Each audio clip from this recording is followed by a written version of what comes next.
Hey everyone, welcome to the Gilbert.K Show. From classical ballet to center stage, and now the big screen, today's guest is the definition of artistic evolution. She trained in ballet, toured with the Connecticut Opera, and made NYC her creative playground. After a brief break to raise a family, she's back, stronger than ever, as an actress, writer, and producer. Now, she's shaking up the industry as co-owner of a women-led production company, fighting the gender gap. Let's welcome the unstoppable creative force, Danielle Harper, to the show.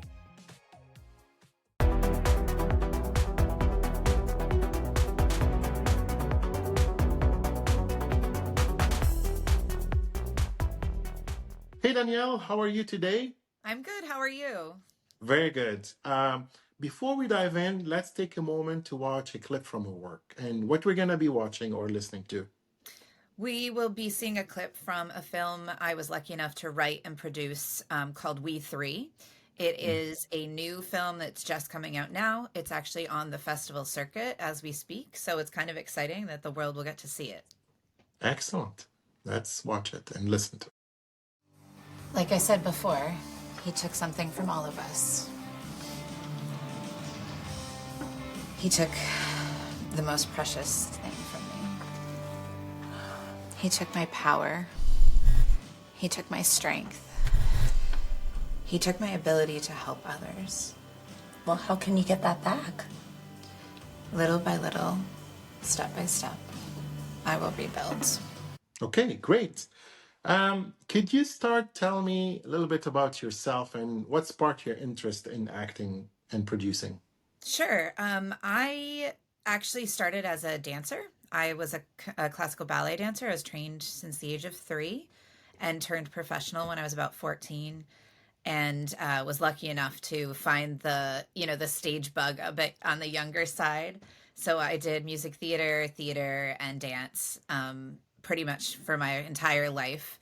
I ended up going to college as a performing arts major. And so there I was able to continue my studies as a dancer. As an actor, I studied a lot of different techniques while I was in college. And then when I graduated college, I had the opportunity to join a tour. So I joined the Connecticut Opera actually as their stage manager and their dance choreographer. And so I was lucky enough to go on tour for the East Coast and get the road experience that every Wow. music theater buff dreams of. And eventually, when the tour was over, I decided New York was where I needed to be. And so I moved to New York and started kind of just diving into that world and did a number, was able to work and lucky enough to Mm. be on off-Broadway shows. I did a number of plays off-Broadway. And then over time, I just transitioned to film and television. I Wow. felt like I needed to change it up a little bit, and my love of creating stories and bringing them to life was able to be seen through the screen. Mhm. That's amazing. Wow. And what's one of your most memorable experience when you started out? Oh goodness. So my I think one of the best moments in my life was when I realized that I had to do this. It wasn't really a Mm. choice for me. It was a part of who I was. I Yeah. had that sort of epiphany a few times in my career. And one was, believe it or not, at the age of 10, I kind of told myself this is where I needed to be. I needed to be on stage. And then again, right before college, I actually got seriously hurt. And it Mm. made me take a step back and look at what life was like if I couldn't be on stage anymore. And it kind of, once I found my way back to performing, after I Mm. recovered and did a lot of therapy and stuff, that was another moment for me where I said, I don't really care how I'm doing like the creative world. I just need to be Yeah. in it. I need to be involved. I need to tell stories. And so thankfully in college, I was given the opportunity and blessed to have the support I had and got back on stage and continued my career, as a dancer and an actor. But I also got to, while I was healing, I got the Mm. opportunity to learn how to produce. And I got the opportunity to learn how to produce stage production as well as film and television. Uh, Wow. And so that kind of started the wheels turning in my head of, Yeah. how else can I do this? How much more can I do? And, how involved can I be on both sides, on and Mm. off the camera and on and off the stage. So those were two really special moments for me. And then the third time, probably in the same kind of, this was a part of me that I had to keep going, Mhm. was I decided about 6 years ago to take a break and have kids, and I thought I was done. I thought I was done in Yeah. the business, and I was ready to just be mom and work Yeah. and make sure I paid the bills. And Yeah. like 6 years later, my husband kind of said, "Hey, I knew you before the kids, and I know there's a part of you missing, and I think Yeah. you should go find it again." And I thankfully I have that support from him to kind of venture back out into the business. And now I feel whole. Like, now that I've been back in for a few years, Yeah. really giving it everything I've got, I actually feel like my heart is whole. So it's filled with the love of my kids and my husband. And, Yeah. but now I also get that creativeness back. And that's a beautiful thing. Yeah. It's amazing. It's good. You're lucky to have somebody supportive Yes. to push you through, and I that's do amazing. still hold a full-time job though. Yeah, for like everyone for sure. Yeah. How would you describe yourself in 3 words? Uh, Creative, Hmm. loyal to a fault, which I guess is 2 words, but we'll Yeah. call it one, and inventive. Okay. Great. What's one fact about you that most people might not know? Um, that if I wasn't a performing artist, I would have been an archaeologist and gone to Wow. study ancient civilizations. Pretty cool. Yeah. Yes. Still a passion, just not a career right now. Yeah. So what hobbies do you have? What do you do for fun? I love to travel. Hmm. With my love of ancient things, I also hold an art history degree. And Wow. so I love to travel. And whenever I do, I make a point to try and see the culture of the place that Mhm. I go. Yeah. So that's a huge hobby. I do a lot of research before I travel to places and make sure I'm really soaking in that country or that city. Yeah. Um, and I am a bit of a goofball. And so Yeah. I make sure that my kids know every single board game that's like humanly possible to play for Yeah. little kids. And as they get older, that will continue, just increase the intensity of it. Yeah. And I love to put on some music and just dance. I love to dance, even though Wow. I'm not professionally dancing anymore. Yeah. I still go out dancing with my husband. I still go out dancing with friends, but I also make sure that my kids are into it. And so I Yeah. put on music in the house and we just dance around and have a fun dance party. That's great. That's great. Um, okay. My next game is a small game. We play it on the show usually. It's called This or That, Mhm. and the theme is acting. In this fun game, I'll give you 2 options, and you have to pick the one you like the most or the one that fits you better. There are no wrong answers, and you don't need to explain your choice unless you want to. It's all about quick, fun decisions to show us more about yourself and the audience to get to know you. Are you ready, Danielle? Ready. Okay, let's do it. Funny dance or funny song? Funny dance. Forget lines or lose prop? Lose prop. Laugh loudly or cry loudly? Laugh loudly. Act sleepy or act busy? Act sleepy. Clumsy superhero or shy monster? Shy monster. Wear costume or wear mask? Wear costume. Talk fast or talk show? Oh, sorry, talk slow. Talk fast. Silly walk or silly voice? Ooh. Silly walk. Fake sneeze or fake laugh? Fake sneeze. And happy robot or sad clown? Happy robot. Hey. Uh, okay, let's watch another clip from your work. What do you want to, what are we going to see now? Or So listen to? the next thing we will listen to and is from a film called Pas de Deux, which Mhm. is a film I wrote actually when I decided to retire from the dance world. Yeah. And so the film itself is an homage to choosing to end an artistic part of my life and moving to a new chapter. And the scene that we're gonna hear see is actually the scene between my character Amanda and her long term boyfriend, and Mhm. it's kind of funny and cute, and I hope somebody can see it someday, like the imaging of it, because it's a fun one. Okay, great. Let's listen and or watch it. I'm gonna go finish getting ready. Wait, What? Speak. how's your coffee? Just poured it. Well, take a sip. I'm sure it's fine. Well, it might be a little too strong because I'm just trying to get the ratio right, so. With the amount of sugar and cream I put in it, it probably won't make a difference. I'm sure it's fine. Amanda. It's delicious. Okay, great. Um, let's move on to the next segment. Can you tell me about the journey or inspiration behind any work or project that you've done? Sure. I mean, I've been blessed to be in a lot of different films, and so I would say that lately I've been trying to choose films to work on that show empowerment for an individual, whether especially women in particular. And so I think I'd want to bring that up about We Three, the film that we saw in the first clip.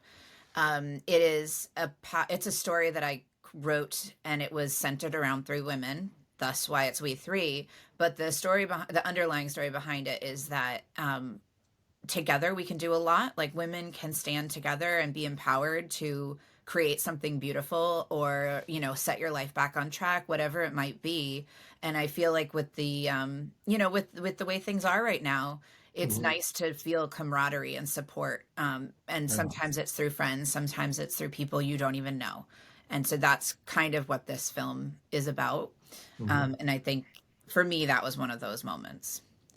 That's great. And how did your experience or experiences shape your approach to acting? Hmm. It really depends. I was lucky to study both Method and Meisner as an actor, and so Mhm. I kind of merged those two a little bit.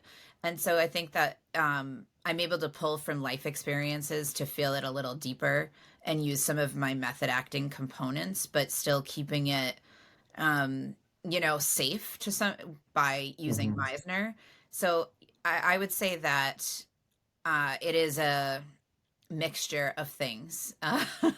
Right. So how do you can you just explain a little bit for the audience what's Meisner? Sure. Meisner is a technique of acting, and it's a way to let things happen as they're happening. So you let the story be told as it's being told, and you don't like pre-plan, you don't dive deep into a character and make yourself like feel every single thing before you even show up. It's more Mhm. like an in the moment, you feel what's happening, you let what's happening happen to you on set as that character, so that it Yeah. comes across as real and genuine, which it is. The fact Yeah. is that both Method and Meisner, it's all real. It's just whether it's so deep within you that you've been thinking about it for weeks prepping, or you're allowing the scene Mhm. happen around you, and you're allowing yourself to feel those things and react to those things as your character.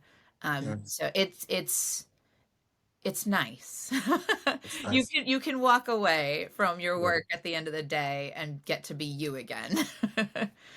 Yeah. So how do you prepare for a role? Like if you get a script, how do you prepare for it? Uh, it depends on the project, to be honest. It depends on whether it's a really intense part or a part that's a little bit closer to home for me. If it's Hmm. closer to home, sometimes I don't have to think too much about it before I go on to set. I am a rehearsal person, and some Yeah. of that's just because I was a dancer, and my brain and my body are happier rehearsing. So usually for me, I just wrapped on a film that's called Hellbound Covenant, and it will be coming out before the end of the year. And that film is a very intense, emotional story that takes place in the 1970s, just after Vietnam. And so I was not alive during that period of time, especially as an adult. Yeah, And yeah, so for me, I had to do a little bit of research to be sure yeah, that I could pull off some of the sayings and that I could, embody that character, because the way people think now is different than during that time. hmm So in that role, I did have to do some research and really start to dive into it. I listened to a lot of 1970s music, a lot of late 1960s music, because I find that for me, I can feel the energy of the time through the yeah, music.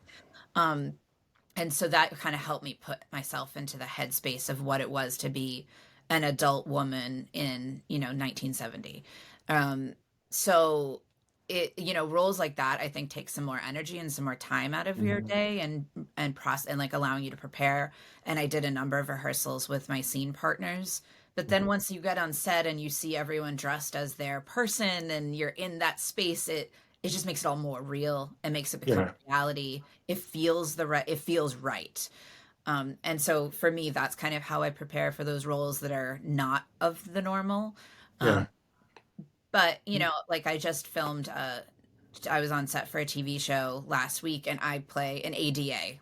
So yeah, I'm a lawyer, and we've all watched um, all of the episodics that are on TV now, and so yeah, you can pull from all of that pretty easily. And as long yeah. as you have your lines down and you have the demeanor of a female lawyer, then you kind of can rock it out. Yeah.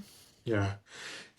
Just a question. As a producer, if how do you work with a director? Do you have your own vision for a film, or you let the director? Is it collaboration, or what? How do you work with the director? So as a producer, it depends on which role as a producer I am. So Yeah. sometimes I'm a creative producer, which means I do work more directly hmm with the creative team that's going to be on set. And sometimes I actually will come to set so I can see what's happening. Yeah. But I respect the team that's there and what's happening. So I like to put my 2 cents in before we get to set, hmm because I think that it's important for all the actors and all of the crew to see, who's in charge, and make sure that they have the vision themselves.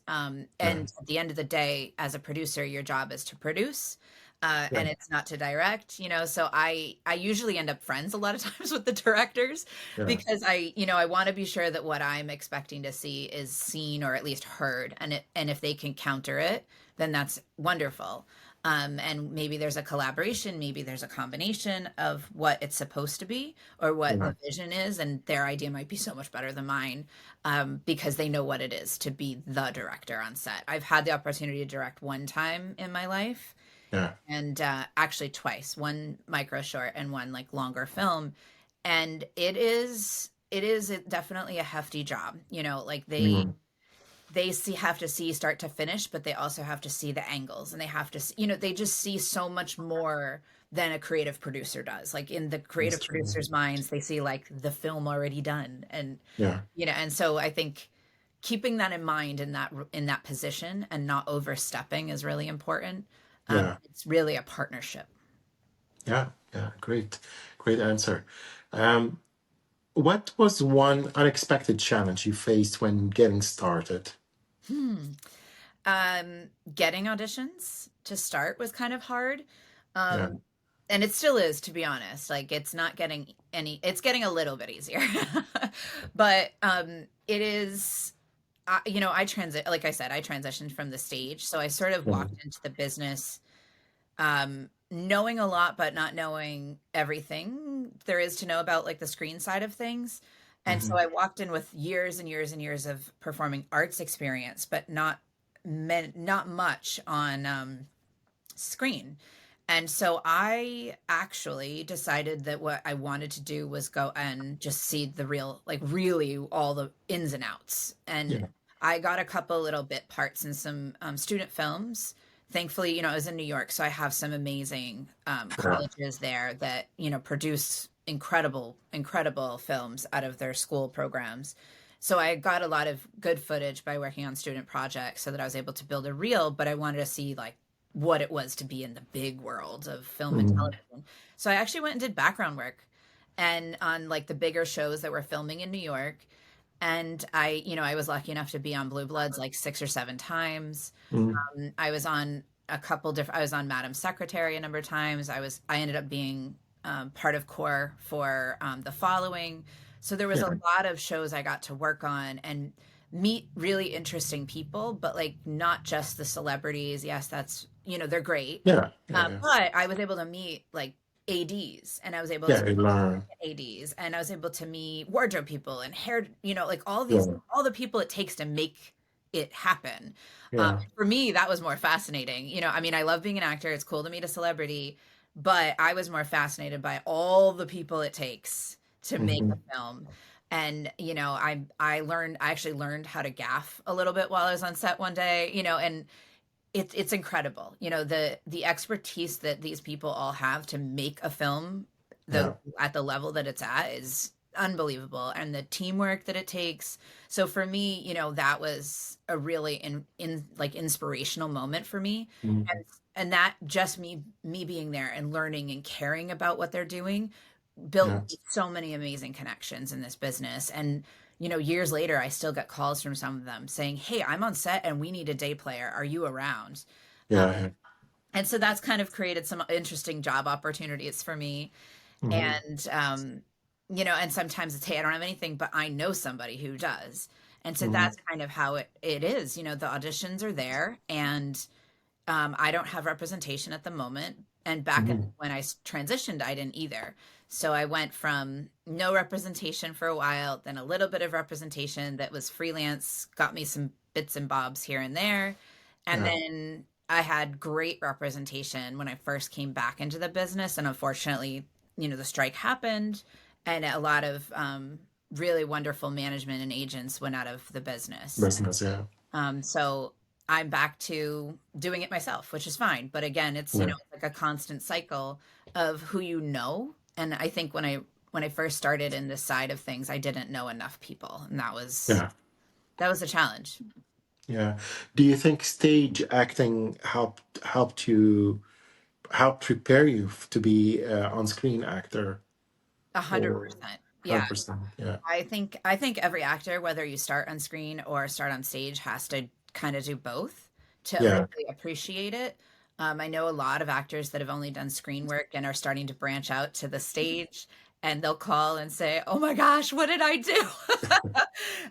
Or and then there's friends of mine that are on stage and have never done film and television, and they'll call and say, "Is Yeah. this something I can do?" So I think that there's value on both sides. I think that they help each other out. Yeah. I don't generally have a problem memorizing lines because I did theater for so long. I have my Mhm. techniques. Um, and so for me, that was something that I took from the stage to screen. Yeah. So what's the difference between, for the audience to know, what's the difference between stage acting and on-screen acting? Is it's like, because on the stage you have to make big gestures, make it bigger so people can see you, because on screen, if you do the same, probably it's too much. It will look like from the movies, from the like Charlie Chaplin and stuff, you know. So how do you tone it down in front of the screen? Is there something that you do, say, okay, I need to tone it down now, or how do you do that? I think that was definitely I mean, the difference is huge, right? Like Yeah, yeah, it's good because you can tell a story, you can body a character, and memorize lines, all that. But on your yeah, own stage, like you said, it's big gestures, big yeah. facial like movements, and I consider myself a dramatic person in general with my like body Mm, language, my natural gestures. And so I'm very stage all the time. yeah, But when I first transitioned, that was definitely a thing I had to pay attention to. I took a couple classes of what yeah. in the city at the time, there were classes like for actors that were transitioning. Mm, And very quickly I realized, this is not a go big or go home yeah, situation, right? Like I told myself, and what made it click, I think for me was when you're on stage, you're in front of 2, 3, 400, 500, depending on what theater you're in, Yeah. people in your audience, right? And Yeah. they see you, you're right there, you're live action. And Yeah. then on screen, you're in front of 1, 2, or 3, depending on Yeah. how big your, budget is and your set is, little screens, like little tiny Yeah. circles. And so if I tell myself that's my audience, Yeah. so it's 3 little circles versus 600 people in the balcony or whatever. So Yeah. I think for me, that's like my reminder, like tone it down or bring it down a notch, Yeah. because it's Yeah. these little screens and they're going to pick up on every little eyelash that moves. Yeah. Um, Yeah. and so that is my reminder most of the time. Right. That's a good tip, actually. Yeah. Um, and how do you see evolving? How do you see acting evolving in the next few years? And like now we have AI. Are you worried about AI? Yeah, what do you think? I am worried about AI. I really believe, I mean, I understand it. I have a lot of friends that work with it, in the business actually, that create incredible pieces of art. I do think it's an art. I think it's a valuable art. I just think that it needs to be used in the right way. And I think Yeah. replacing people with it is a bad idea. Like that, those are Right. people, those are people's jobs, those are people's livelihood. I have friends that are full-time background actors and that is how they live. And I know in LA that they've created some sanctions and restrictions that you can't use AI to replace actors, which I think is great. Yeah.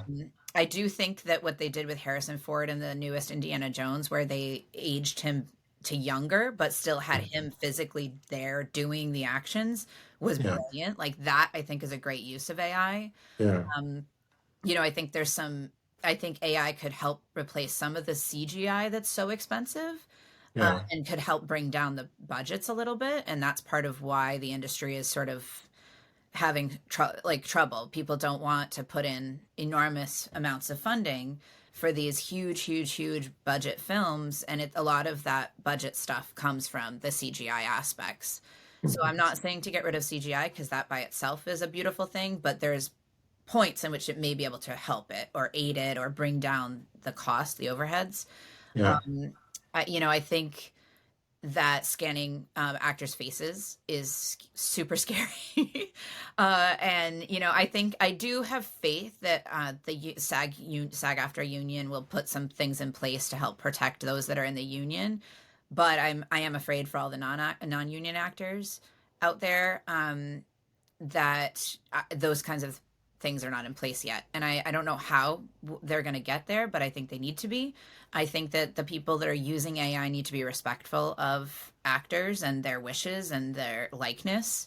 And I think that, as technology evolves, it's really awesome, but it also needs to be kind of restricted to some degree. I see a lot of movie posters coming out that that have people's faces on them that I know they're not even a part of. So on Facebook, you're going to see, a bunch of TV shows or movie posters that are coming out. And I'm like, oh, I actually know people on that project and those actors aren't even in it. And Oh that wow. part is stuff I don't like. Yeah. Yeah. Try to trick you to watch the film or check the poster. I okay. Um, Before we move on to the next segment, let's watch another trailer from your work. What are we gonna see or listen to? So we are going to see and listen to a clip from Waltz, which is a film that I completed a few years back now. It was an action film.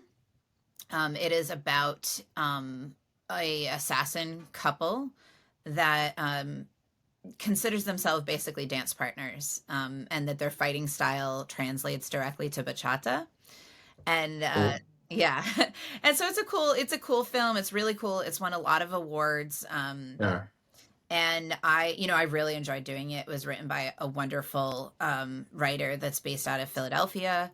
And the clips you're going to see are some of my fight scenes that I played one of the female assassins in it. And that's one of the things I did is I transitioned from being a dancer to a like fighter. Mhm. So this is a Very good cool. example of that. Excellent. So let's watch or listen to it. Yeah, they do remind me of us.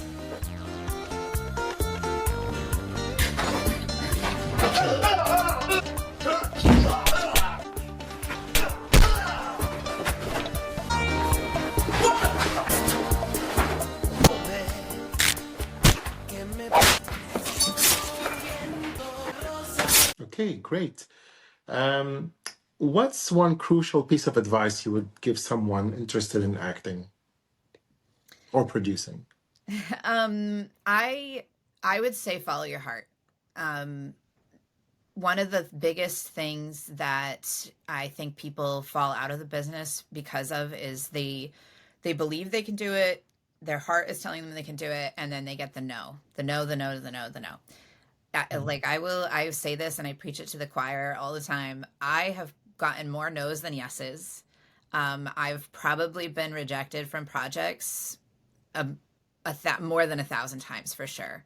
I tell myself it's not, and I know casting directors and different people in the business on that side of the table, and they will support the thought process of it's not necessarily you. It's sometimes it's not you right now, or this isn't the right Yeah. part for you, but there might be something soon.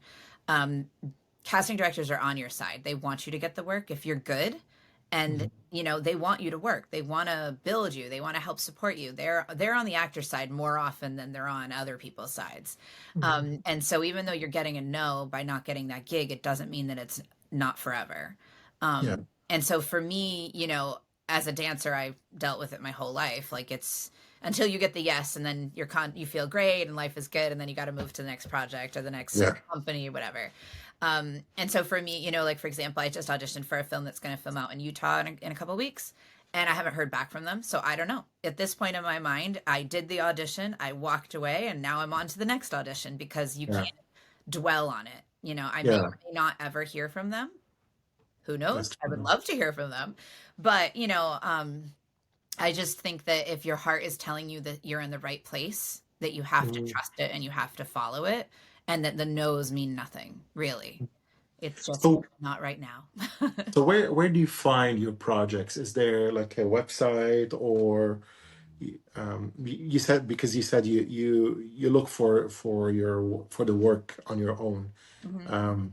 So where do you find these? Is it through connections, through social media, or how do you find them? So The you're auditions there. Yeah. not going to believe this, but it is from practically everything. Okay. So I am lucky enough that I do have a decent number of connections in this business.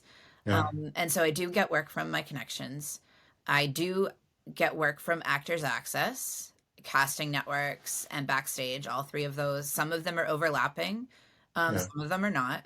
And yes, it is true that agents and managers that are registered do have access to more auditions than what you as an individual can see. Because I always wondered that when I was first starting out. I was like, is that a thing?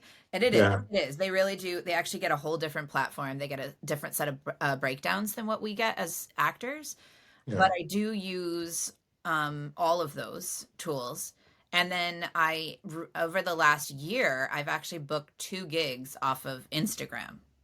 Oh, wow. Yeah, people found me. I don't know from what I understand, they had heard about me. They had seen Yeah. some of my work, like they knew other people I knew, and they found and asked if I'd audition for something, and then I ended up booking the work. So Yeah. it's a whole new world out there with social media. I That's true. very much believe that your Instagram numbers shouldn't matter, but they do matter. Yeah. I think it's silly that we're in that world that we are in, Yeah. Yeah. but unfortunately we are. And so there is a use for Instagram, and that's why I was saying, like, believe it or not, I got work out of it, and it's some of the best work I've ever had, actually. So you kind of have to take it one step at a time. And I Yeah. will also say there's a lot of scammers out there, so definitely do your Be homework, careful. do your Yeah, for research. sure. that's one thing about an agent or a manager that's nice. They do that stuff for you. They know Yeah, what the signs are. They know what to look out for. yeah, that's great. That's amazing. Um, can you share a moment where you faced a significant obstacle and how you overcame it? In the business, hmm, one of them was when I decided to retire from dancing. Part of why I decided to retire from dancing was that I was starting to get injured more and more because I was on the older side by that point for the dance world, and I wanted to find another outlet for Mhm. my energy and for my physicality. And a very, very good friend of mine, who also is in this business, said, you know what, why don't you come to this training session that I'm going to? Because she could see that like I was kind of getting depressed about it, not sure, Mhm. like second guessing my choice. And Yeah, so I went, and it ended up being a martial arts class that was designed for actors. cool. Yeah, it's very cool. And that person ended up sort of becoming a part of my team in a way. Like he ended up being a stunt choreographer for about 4 films that I was in. And I got to train with him 3 times a week for a number of years. I found an avenue through that kind of helped me figure out another way to use my creative movements to help me. Mhm. And that actually helped propel my career too, to some degree, because there's not a lot of female action actors out there. Yeah, Um, so that turned into a beautiful thing, but I definitely was on the edge for a while of like, what do I do? I don't know if I made the right choice. yeah. Um, and that was definitely a way through for me. Wow, that's amazing. And what's one misconception about acting that you'd like to clear up? That we're all not just pretty faces. No, I think, I am an incredible avid watcher of British television. I Right. watch a lot of British television. I watch a lot of TV and shows and movies that are out of Australia, New Zealand. I think that they do a masterful job of showing real people. I mean, Mhm. they are all actors, yes, but they look, talk, and behave the way that most people do, like real people. Yeah, yeah, Actually, I watch a lot of Canadian TV as well. yeah. Okay. I think that the way that America puts a spotlight on actors is a little bit too much. Mhm. Being a celebrity is a cool concept to some degree, but when you're in it as an actor, you want also some anonymity. You want to be still able to be you. You want to, Yeah, walk your kids to school and not be bombarded by paparazzi. Baratsy, And yeah, I think Canada and Europe and Australia and New Zealand do a great job of portraying regular looking people doing regular normal things, but with cool stories attached to it. And yeah. they also sort of let the actors be the actors, Mhm. and just let them be people. They get to be people, so they also get to look like people. I Yeah, think I mean, it's nice to look pretty and feel special for certain moments in time and to walk the red carpet. That's a beautiful thing.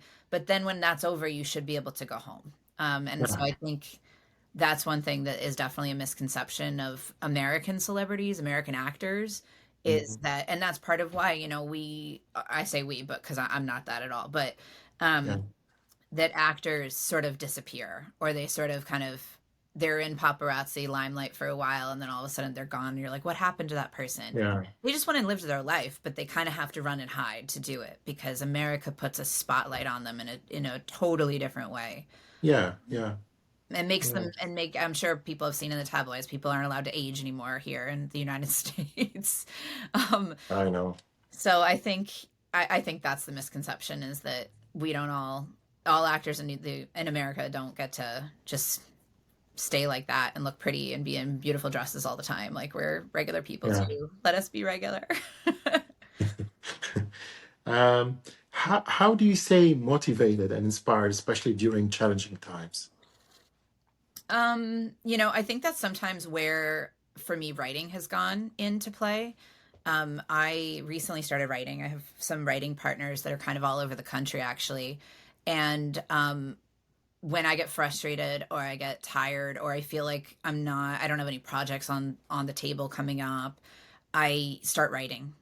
And I say, you know what, like the world is so different, especially the independent film world. There's so much support out there. It's almost like an underground community. Yeah. And you can make amazing work. The We Three film that I mentioned earlier, that is a film that came from me being sort of frustrated and stuck. Yeah. And I happen to be the co-owner of a production company that's run by two other women. So there's three women. It's not the story of We Three, but it was one of our Yeah. films that we produced. And I felt like we weren't moving as a production company, and I felt like I wasn't really moving as an actor. And so I just started writing, and it helps me think, it helps me feel better. It also like helps my anxiety of being like, oh my gosh, I'm not successful, I'm not working Yeah. anymore. And so, some beautiful stories can come out of that. And Yeah. I think for me, that's my outlet. That's what I do to stay motivated, is say, okay, I'm going to write this, I'm going to push this, I'm going to produce this. And one of my partners in the company is an amazing, incredible screenwriter. And for her to kind of let go of the reins and let that film be produced by us, not being written by her, is huge. Yeah. And so, we've got a film in the pipeline that she wrote, and she wrote it also kind of in a similar way, where she was sort of frustrated with things, in this business, and just needed to push through and find something. And this film is going to be incredible when we get it. It's in our pipeline. It's in pre-production. So it's, I feel like as an actor, your brain, it works in mysterious ways. And Yeah. sometimes that's what you have to do, is make your own work. It doesn't have to be That's a big true. budget. And sometimes you just call your friends and say, hey, come on over, let's make a movie. And you're going to feel so good after. That's true. Yeah, because you feel you're in control, and you can still practice and make film and do stuff. Like, you don't have to wait for people to give you a project. Yeah, that's amazing. So let's watch a final clip from your work. Watch or listen to. So what are we gonna listen or watch? So here we're going to see and listen to a scene that actually is from Power. I was not in that, but it was a scene that spoke very strongly to me as an actor, and I was given permission to film it and have it staged and directed by some pretty awesome people. And so I was lucky enough to be able to do that and get it put on my reel. And so it is a very strong female driven monologue. And I think it just kind of puts the exclamation point on who I am as a woman and Yeah, as an actor. So excellent. So let's watch it or listen to it. You're in over your head. You think you can take James St. Patrick down, but you can't. You have no idea what you're up against. He is not some small town drug dealer. He's the kingpin, the mastermind. And he's got connections all over this city and all over the world. Okay, great. Is there one last thought or piece of advice you'd like to share with our listeners or audience?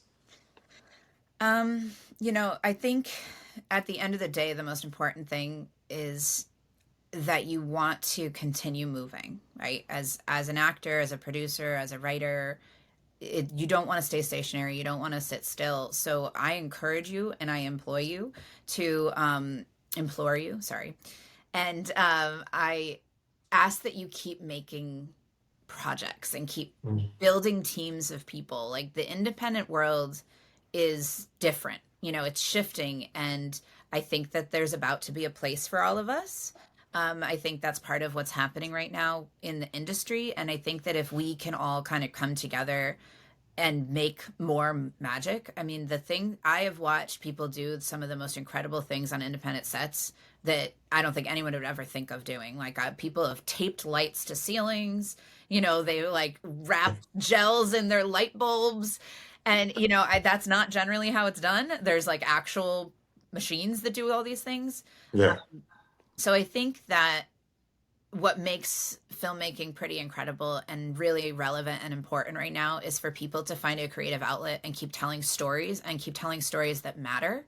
Yeah. And independent world is doing that, and it just needs to keep doing that. And like I said, it's as simple sometimes as calling all your friends and saying, come to my house, let's make a movie. I have an idea. And maybe it starts where it's like kind of wonky, but you work on it and build it, and then it's a beautiful, incredible experience for everyone. Yeah, that's great advice. So how can our audience connect with you or learn more about your work? I can be found most prevalently on Instagram. And so my Instagram is Danny M. Harper. Okay, great. And are there any upcoming projects or collaborations you're excited about?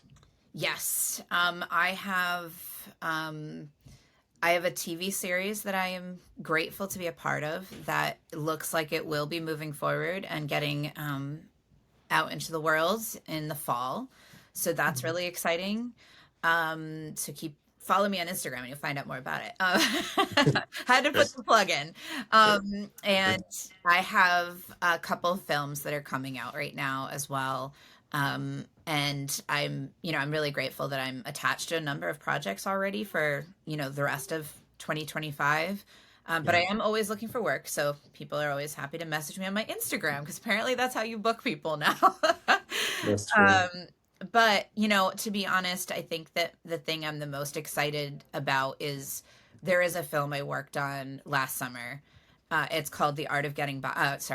It is called The Art of a Thespian. That's a different movie, but Art of a Thespian is what I'm talking about. And it was written and produced by two young men that are definitely up and comers in this industry, in the independent world. And the storyline touches on something that I think is really important. And I think people forget that actors can get lost in themselves and in the work. And the story kind of touches on it. It is a psychological thriller, but I think it dives into the world that actors find themselves in sometimes. And I think it's an important film for people to see that are in this business. I Yeah. think that these two young men have an incredible career ahead of them. I actually just got the trailer a couple days ago to see, and I know it's in festival circuits right now, and they are planning by 2026 to release it publicly. So Wow. definitely keep your eyes open for The Art of a Thespian. The cast and crew on it was pretty incredible, and most of them were young independent filmmakers just trying to, like I said, put everybody show up and we're going to make a movie. It was a little more than that, but it really was just a community of people that love this business, and you can Yeah, feel that in this film. excellent. Um, who would you like to thank or acknowledge for supporting you in your film journey? Um, Definitely my parents. They have always said, follow your heart and do what's best for you. And I have done that. Like I'm the kid who everybody looked at like I was crazy for going to school for performing arts. Yeah, um, I'm also from a small town in Maine, so most people think that's even more crazy for somebody to disappear and go to a city and do that. And then, my parents, my brother, also has always stood by me and supported me. And I mean, really my family, my whole family, all my aunts, they're incredible people. My husband is the one who, kind of pushed me back into the business, which, I will forever be grateful for that. And then my kids are just figuring out that mommy's an actor. So maybe someday they'll really, really appreciate it. But my oldest, his biggest thing right now is, Mommy, I need you to be in a movie I can see. But they support me. And, now when Mommy has to go away for a couple days to film, my oldest yeah, will say, Mommy, why are you leaving? I'll say, oh, Mommy's going to film a movie. And he goes, well, that's okay then, because you'll be having fun. And so, they've started to accept that that's part of who Mommy is. And, yeah, so I think family, and I've got a number of very good close friends that have been there through thick and thin. Even when I wasn't in the business anymore, when I took my break, they were supporting all of my weird crazy energy of trying to figure out what to do. um, right. So, I'm sure people see all the time, people say it's better to have that really good close group of friends than be friends with the world. And that's definitely how I feel. I've got my handful of my close knit people and then my family, and I'm friends with everybody else, but that's my like circle of Yeah, power and strength. And they're the reason that I'm still in this business and pushing as hard as I am. that's amazing. Yeah, so Danielle, we're getting to the end of the show. That's all, folks. Danielle Harper, everyone. Thank you, Danielle, for being on the show. Thank you so much.